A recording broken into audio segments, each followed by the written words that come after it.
सभी के लिए सादर जय जिनेन्द्र।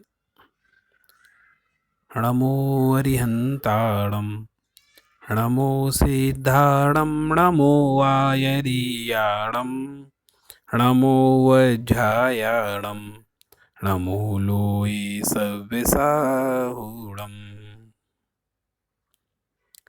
हम सभी आचार्य हरिभद्र द्वारा रचित षड्दर्शन समुच्चय ग्रंथ का स्वाध्याय निरंतर कर रहे हैं। लगभग 27 कक्षाएं हम कर चुके हैं। लगभग अब ग्रंथ समापन की ओर है। अंतिम छठवां अधिकार और इसके बाद चार्वाक मत की चर्चा संक्षेप में ग्रंथ में की गई है।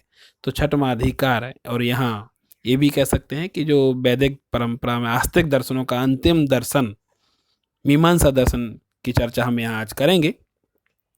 मीमांसकों के संदर्भ में एक बात बहुत प्रसिद्ध है कि मीमांसा के ईश्वर की सत्ता को सृष्टिकर्ता के रूप में स्वीकार नहीं करते। ईश्वर को तो मानते हैं, पर ऐसा कोई ईश्वर नहीं मानते जो सृष्टिकर्ता के रूप में जाना जाता हो, जैसा कि अन्य नैयायिक आदि ने माना है। चलिए प्रारंभ करते हैं दर्शन को समझने के लिए। पेज नंबर 430 अथ षष्ठो अधिकार और 510 नंबर के पैराग्राफ में अथ मीमांसक मतम जैमिनीया अपराह्यम प्रोच्यते। जैमिनीया वैसेण सांख्या एवैक दंडा एक दंडा त्रिदंडा धातु रक्तवाससो मृग चरमोपवेशनः कमंडलुधरः मुंड शिरसः सन्यासी प्रभृत्यो दुजः तेषां वेदेव गुरुन् गुरुर् पुनरन्यो वक्तः गुरु तयेव स्वयं तव संन्यस्तम संन्यस्तम इति भासन्ते यज्ञोपवीतम च प्राक्षाल्यम त्रिजलम पिबंती। इस प्रकार से मीमांसा दर्शन का प्रारंभ ग्रंथ में 430 नंबर पेज पर किया गया है। इनके सामान्य स्वरूप को हम पॉइंट टू पॉइंट समझ लेते हैं। मीमांसक मत को जैमिनी मत भी कहा जाता है। मीमांसक मत के परिव्राजक सांख्यों की भांति एक दंडधारी अथवा त्रिदंडधारी होते हैं। एक दंड से तात्पर्य चंदन का कॉन्सेप्ट यहाँ पर है, और कहीं कहीं हाथ में जो डंडा रखते हैं, तमंचा या त्रिशूल आदि रखते हैं, उस संदर्भ में भी ले सकते हैं। मूलतः चंदन के संदर्भ में है कि इनका जो चंदन लगाने का तरीका है वो सीधा एक दंड सीधी लाइन खींच के मस्तक के मध्य भाग में लगाते हैं, अथवा 3 उंगलियों के माध्यम से सीधा चंदन लगाते हैं। ये परिव्राजक गेरुआ वस्त्र पहनते हैं। गेरुआ वस्त्र मतलब लाल रंग का वस्त्र पहनते हैं। मृग चरम पर बैठते हैं। अपने साथ कमंडल रखते हैं जल के लिए। सिर मोड़ाते हैं। सन्यासी या द्विज कहलाते हैं। लेकिन मृग चरम पर बैठते हैं, साधु हैं। मृग चरम बिना हिंसा के प्राप्त नहीं होती, तो यहाँ थोड़ा सा इस बात पर भी ध्यान देने की बात है। कमंडल यानी जल के लिए, शुद्धि के लिए अपने साथ रखते हैं। ये किसी देवता विशेष को ईश्वर नहीं मानते, अर्थात कोई ऐसा देवता है जो मनुष्यवत दिखाई देता हो, जैसे हम इंद्र, ब्रह्मा, परमात्मा के रूप में कहते हैं, ऐसा किसी देवता विशेष को ईश्वर नहीं मानते। इनके अनुसार तो वेद को ही ईश्वर, वेद को ही गुरु, वेद को ही सर्वज्ञ माना गया है, यानी वेद ही सब कुछ है। इनके यहाँ किसी व्यक्ति विशेष को ईश्वर की कॉन्सेप्ट में नहीं माना गया, यानी किसी व्यक्ति की पूजा ना करके वेद की ही पूजा की बात यहाँ पर कही गई है। मीमांसक मत में जब सन्यासी कोई दीक्षा लेता है तो ये किसी गुरु से दीक्षा नहीं लेते, ये स्वयं दीक्षा लेते हैं अपने आप से। और दीक्षा लेते समय एक ही वाक्य बोलते हैं कि तुम्हें सन्यास दीक्षा दी गई। ये स्वयं से स्वयं को बोलते हैं, और यह उच्चारण करते ही उनकी दीक्षा हो जाती है और वो सन्यासी बन जाते हैं। ये यज्ञोपवीत को धोकर 3 बार जल पीते हैं। यानी इसका मतलब क्या हुआ कि एक बार जब जल पीना है तो उसमें यज्ञोपवीत को डुबो देते हैं। यज्ञोपवीत मतलब जनेऊ जो द्विज यानी ब्राह्मण पहनते हैं, उसको धोकर के ही जल पीते हैं। अब इसमें 2 चीज़ें हैं, यानी जिस जल को पीना है उसमें यज्ञोपवीत डाल करके 3 बार यज्ञोपवीत को बाहर से अंदर बाहर करके पीते हैं, अथवा दिन में 3 बार जल पीते हैं। दोनों कॉन्सेप्ट आप देख सकते हैं। मीमांसकों के पूर्व मीमांसा और उत्तर मीमांसा, ये 2 भेद हैं। पूर्व मीमांसक यज्ञ आदि क्रियाओं को नित्य करते हैं, प्रतिदिन नित्य यज्ञ आदि करते ही हैं। इन नित्य कर्मों से निवृत्त होकर, यानी दैनिक जीवन के नित्य कर्म जो है शौच आदि, इनसे निवृत्त होकर यजन याजन, अध्ययन अध्यापन, दान और प्रतिग्रह, ये 6 ब्राह्मण कर्मों का अनुष्ठान करते हैं। यजन याजन मतलब यज्ञ आदि क्रिया करके ईश्वर का आवाहन करना, यज्ञ आहुति देना। अध्ययन अध्यापन पढ़ाई लिखाई करते हैं। दान और प्रतिग्रह, ये 6 ब्राह्मण जो कर्म हैं इनको नियम से करते हैं। ब्रह्मसूत्र यानी जनेऊ को धारण करते हैं। ये गृहस्थाश्रम में भी रहते हैं। जब गृहस्थाश्रम में रहते हैं ना, परिवार के साथ रहते हैं, दीक्षित भी हैं, तब शूद्र से अन्न जल ग्रहण नहीं करते। जब गृहस्थ आश्रम में हैं, यानी एक प्रकार से सन्यास की तैयारी कर रहे हैं, उस समय शूद्र से अन्न जल का ग्रहण नहीं करते। ब्राह्मण के यहाँ ही आहार आदि करते हैं, भोजन करते हैं। परंतु जब ये सन्यास धारण कर लेते हैं और परमहंस बन जाते हैं, तब उनके लिए प्राणी मात्र एक हो जाता है, फिर किसी से भी अन्न जल ले सकते हैं। ये प्रमाणों की संख्या ना, मीमांसक प्रमाणों की संख्या 5, क्योंकि मीमांसक के 2 वेद हैं, प्रभाकर भट्ट और कुमारल भट्ट। बाद में कुमारल भट्ट ही वेदांती हो गए। तो यहाँ प्रमाणों की संख्या के संदर्भ में जब प्रभाकर भट्ट की अपेक्षा से कहेंगे तो 5 प्रमाण मानते हैं, यानी प्रत्यक्ष अनुमान, शब्द, उपमान और अर्थापत्ति। और जब 6 कुमारल भट्ट को हम जोड़ देते हैं तो यहाँ अभाव प्रमाणों को भी इन्होंने स्वीकार कर लिया गया है। थोड़ा पूर्व मीमांसा और उत्तर मीमांसा की बात हमने अभी की है, तो उत्तर मीमांसा का स्वरूप भी हम समझ लेते हैं। उत्तर मीमांसावादी वेदांती कहलाते हैं, यानी पूर्व मीमांसावादी मीमांसकी हैं, जो उत्तर मीमांसक हैं उन्हें वेदांती कहते हैं। और उत्तर मीमांसावादी वेदांती मात्र अद्वैत ब्रह्म को ही मानते हैं। वो कहते हैं संसार में एकमात्र ब्रह्म की ही सत्ता है, ब्रह्म के अतिरिक्त अन्य कुछ भी नहीं है, जो कुछ है वो ब्रह्म मात्र है, सिर्फ ब्रह्म ही ब्रह्म है। वो कहते भी हैं एक एव ही भूतात्मा भूते भूते व्यवस्थितः एकधा बहुधा चैवे दृश्यते जलचंद्रवत। अर्थात संसार में एकमात्र ही भूतात्मा है, वो ब्रह्म है, और भूते भूते व्यवस्थित, वही ही संसार में कण कण में संसार समस्त प्राणियों में अंश रूप में विद्यमान है। अंश ही तो ब्रह्म ही है, अंश रूप में समस्त प्राणियों में विद्यमान है। कैसे है? एकधा बहुधा चैव दृश्यते जलचंद्रवत। जैसे चंद्रमा तो एक ही होता है, परंतु जितने बर्तन हम आंगन में रख दें उन प्रत्येक बर्तनों में चंद्रमा दिखाई देता है। तो जैसे प्रत्येक बर्तन में चंद्रमा दिखाई देता है, यद्यपि चंद्रमा एक ही है, वैसे ही ब्रह्म तो एक ही है, परंतु भूत प्राणियों में अलग अलग रूप में वह दिखाई देता है। इन वेदांतियों के अनुसार ब्रह्म में लय हो जाना ही मुक्ति है, ब्रह्म में लीन हो जाना ही मुक्ति है। देखिए कबीरदास जी ने एक बहुत अच्छा दोहा कहा, उठा बबूला प्रेम का तिनका उड़ा आकाश, तिनका तिनका से मिला तिनका तिनका पास। यमक अलंकार भी यहाँ है। उठा बबूला प्रेम का, जब साधक के मन में ब्रह्म के प्रति बहुत तीव्र भक्ति उत्पन्न होती है तो वह ब्रह्ममय हो जाना चाहता है। तो उठा बबूला प्रेम का तिनका उड़ा आकाश, तो फिर ब्रह्ममय वह भक्ति से परिपूर्ण प्राणी आकाश मतलब ईश्वर की ओर प्रणयन करता है, ईश्वर की ओर गमन करने लगता है, एक में होना चाहता है, साक्षात्कार करता है। उठा बबूला प्रेम का तिनका उड़ा आकाश।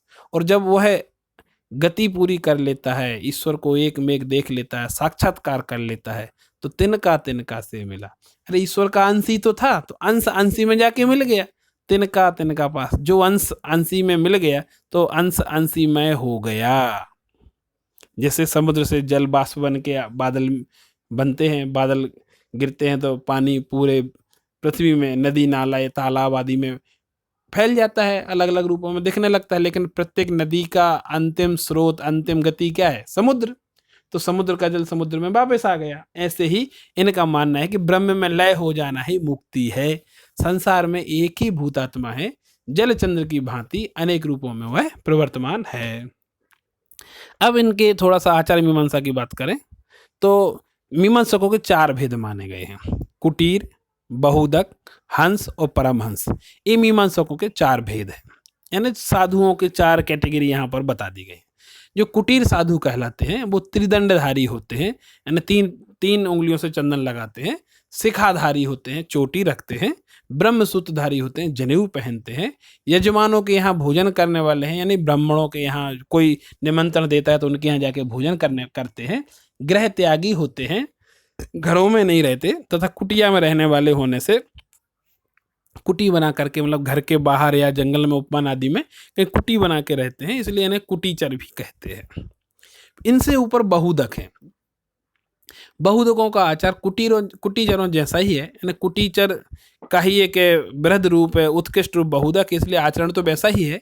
ये ब्राह्मणों के यहाँ भिक्षावृत्ति से नीरस भोजन करते हैं। ऊपर नीरस और सरस का कॉन्सेप्ट नहीं था, जैसा भोजन वो वैसा करते हैं, परंतु बहुदक साधु जो हैं वो विशेष रूप से नीरस भोजन करते हैं, ब्राह्मणों के घर में ही करते हैं।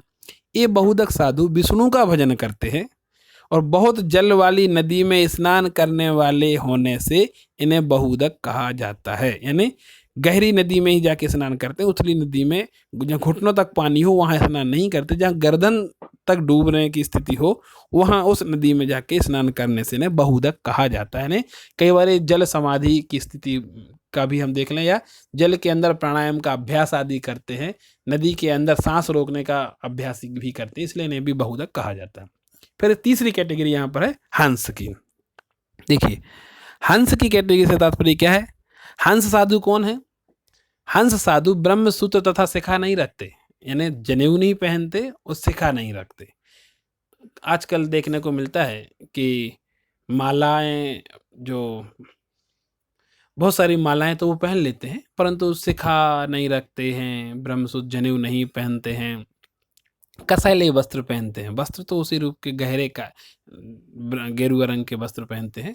दंड धारण करते हैं, दंडा अपने साथ रखते हैं।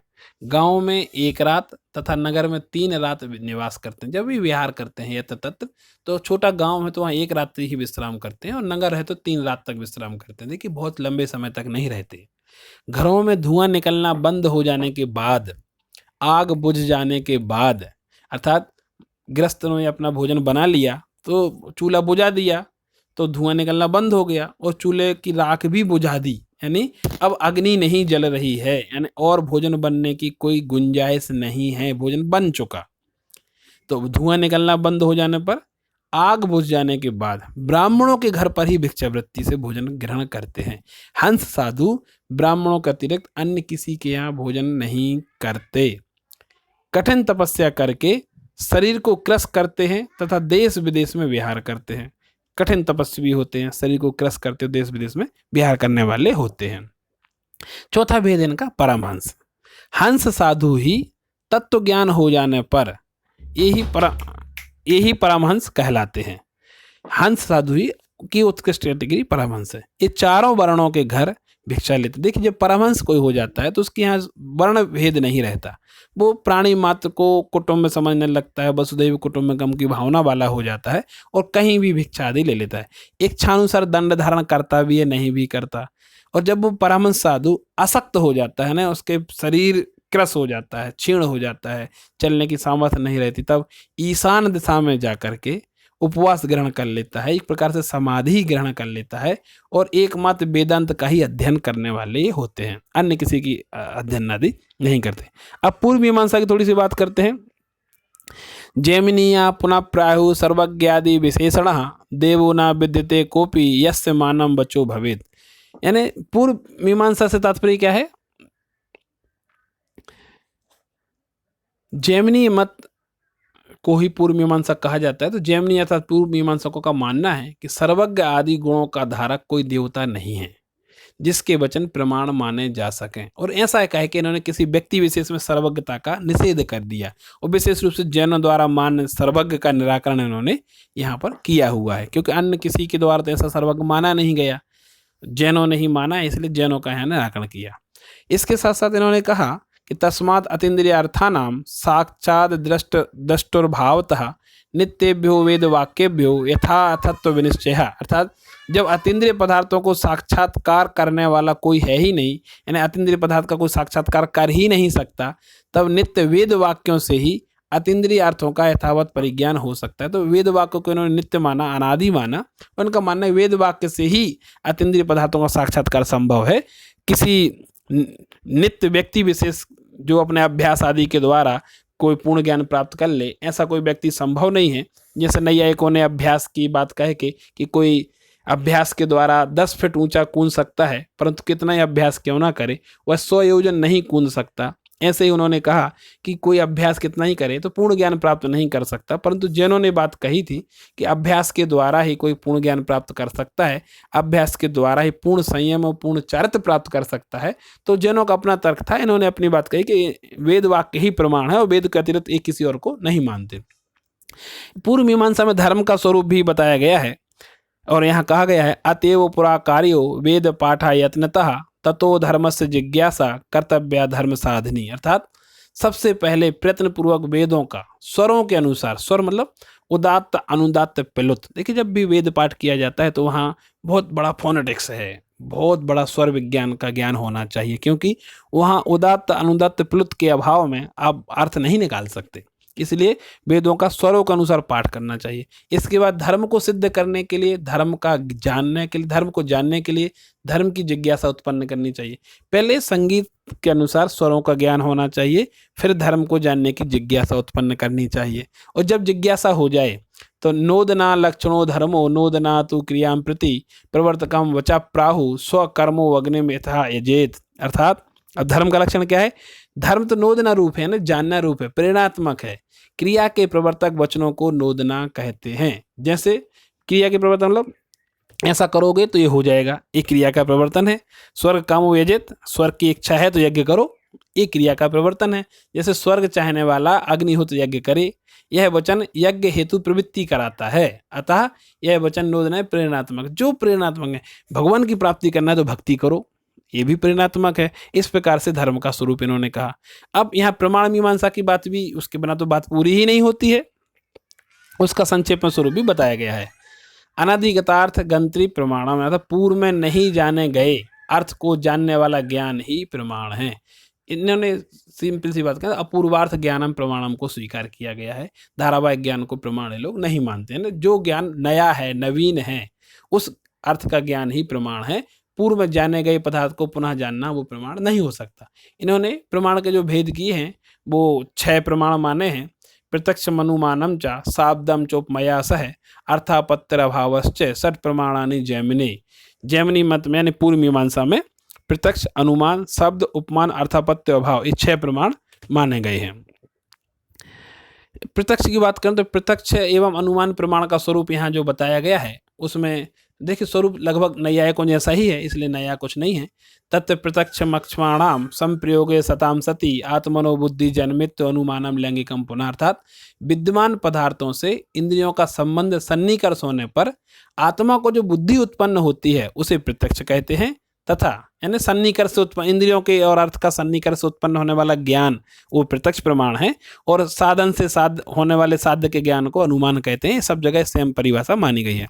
शब्द और अनुमान के संदर्भ में शाब्दम शाश्वत वेदोत्थम उपमानम तो कीर्तितम प्रसिद्धार्थस्य साधर्म्याद प्रसिद्धस्य साधनम, यानी नित्य वेद से उत्पन्न होने वाले ज्ञान को शब्द यानी आगम प्रमाण कहते हैं। वेद के अतिरिक्त अन्य किसी शब्द को प्रमाण नहीं माना गया।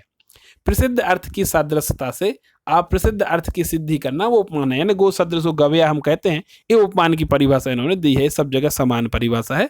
अर्थापत्ति प्रमाण के संदर्भ में इन्होंने कहा दृष्टार्थानुपपत्त्या तु कस्यापि अर्थस्य कल्पना क्रियते यद बलेन असावधार्थ अथापत्तिरुदाहरता। अर्थात दृष्ट पदार्थ की अनुपत्ति के बल से किसी अदृष्ट अर्थ की कल्पना को अर्थापत्ति कहते हैं। जिस पदार्थ को हम जानते हैं वो यहाँ है तो नहीं, परंतु उसका ज्ञान हमें है और उस ज्ञान के माध्यम से अदृष्ट पदार्थ की कल्पना कर लेना, ऐसा ही वो है जिसको हम, जैसे यहाँ भी गाय नहीं है पर हम सब गाय को जानते हैं, तो ऐसी ही गवय होती है। अब वर्तमान में है कुछ नहीं, लेकिन अनुमान करते से प्रत्यक्षादि 6 प्रमाणों से जाना गया पदार्थ जिसके बिना नहीं होता, उस अविनाभावी परोक्ष पदार्थ की कल्पना करना। अर्थात जैसे बहुत ज़्यादा सुखी व्यक्ति को देख कर कहना यही तो स्वर्ग है। अब स्वर्ग दिखाई नहीं दे रहा, लेकिन संयोगों के माध्यम से स्वर्ग की कल्पना कराना वो अर्थापत्ति है। अभाव अंतिम प्रमाण है। प्रमाण पंचकम यत्र वस्तु रूपे न जायते वस्तु सत्तावबोधार्थम तत्र अभाव प्रमाणता। सिंपल सी बात है, जहाँ पर किसी भी प्रमाण की सत्ता नहीं होती वहाँ प्रमाण अभाव प्रमाण की सत्ता मानी जाती है। अर्थात वस्तु की सत्ता के ग्राहक प्रत्यक्ष आदि 5 प्रमाण जिस वस्तु में प्रवृत्त नहीं होते वहाँ अभाव प्रमाण की ही प्रवृत्ति माननी चाहिए। अर्थात जो सिद्धि नहीं है उसे अभाव रूप में मान लेना चाहिए। इस प्रकार से जैमिनी मत का उपसंहार यहाँ करते हुए आचार्य कहते हैं कि जैमिनीय मतस्यापि संक्षेपो अयम निवेदिता। इस प्रकार से जैमिनी मत का संक्षेप में निवेदन किया। चूंकि इनकी बहुत ज़्यादा तत्व मीमांसा का कोई कॉन्सेप्ट है नहीं, ब्रह्म को ही सब कुछ मानते हैं। एक एवं आस्तिकवादानाम कृतम संक्षेप कीर्तितम, और जैमिनी मत का उपसंहार करके आस्तिकवादी जितने भी मत हैं उनका उपसंहार भी कर दिया। नैयायिक मतत्तादन्येत वैभेषिकै सह न मन्यते मते तेषां पंचैव आस्तिकवादिनः। कोई इस प्रकार से कोई कोई वैशेषिक को अलग नहीं मानते, नैयायिक का ही भेद मानने के कारण से 5 ही आस्तिक दर्शन मानते हैं, और कहीं कहीं वैशेषिक को भेद करो तो 6 दर्शन आस्तिकों के मानते हैं। इस प्रकार से इस ग्रंथ में हमने सभी 6 आस्तिक दर्शनों का वर्णन यहाँ कर लिया। अंत में आचार्य ने, चूंकि लोक में प्रसिद्ध लोकायत दर्शन भी है, उसकी चर्चा की है, उसकी चर्चा अपन कल करेंगे। तो इस एक प्रकार से हमारा ग्रंथ अंत मंगल की ओर है, और कल हम इस ग्रंथ को पूर्ण करेंगे। आप सभी के पास कोई जिज्ञासा हो तो उनको इकट्ठा करें, कल उस पर भी चर्चा करेंगे। जय जिनेंद्र।